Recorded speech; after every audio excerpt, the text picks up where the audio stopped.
गोटे गुरुत्वपूर्ण कथा आज ये प्रेस मीट आम शंख भवन में विजु जनता दल तरफ आपण जानती बारंबार ढेलांग पिपली निर्वाचन मंडल में बेआईनी बालीघाट उपर आम बारंबार लोकलोचन को कथा आनीचु आपनकर गणमाध्यम कथा आनीचु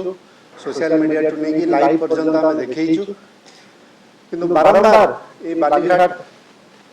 रे बाली चोरा चालान जारी रही है। 11 तारीख 11 मार्च 2026 राति 12टा परे जेतबळे पुरीर माइनिंग ऑफिसर समीर कुमार मिश्र जेतबळे नुआ शासन रे बेआईनी बालीघाट चोरा चालान खबर पाई पुलिस प्रशासन सहयोग रे से घाट को जाउतिले तांकर रास्ता रे तांकु अटकेइथिले पत्थर रखिकी एवं तांकर ऊपर आक्रमण होता गाड़ी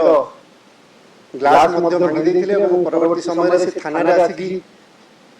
तार अभियोग करते वीडियो माध्यम कहि वीडियो देखुथिबे जो on duty officer mining officer Samir Mishra जो जाइतिले नुआ शासन गाड़ी ऊपर आक्रमण होता एवं तार परवर्ती समय सी आसिकी एफआईआर देथिले सबुठु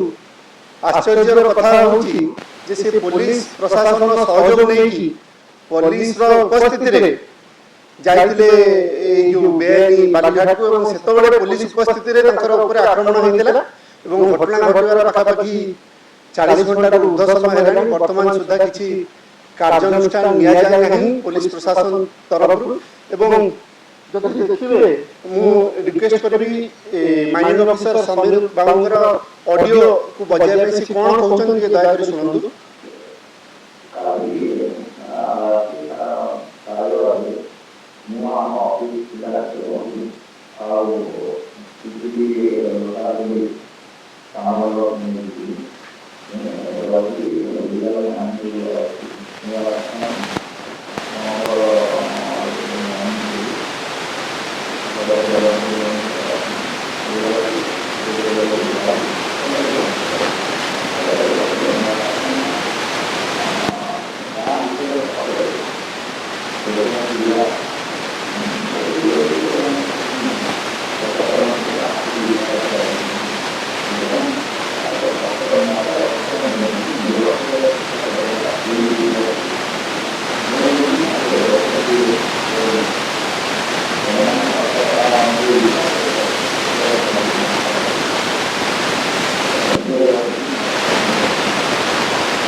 परवर्ती समय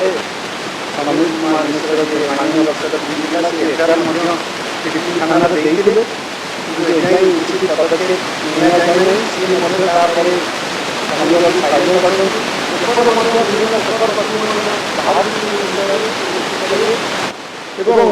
सबुठ गुरुत्वपूर्ण कथा किछि दिन तले से नुआ शासन ग्राम पंचायत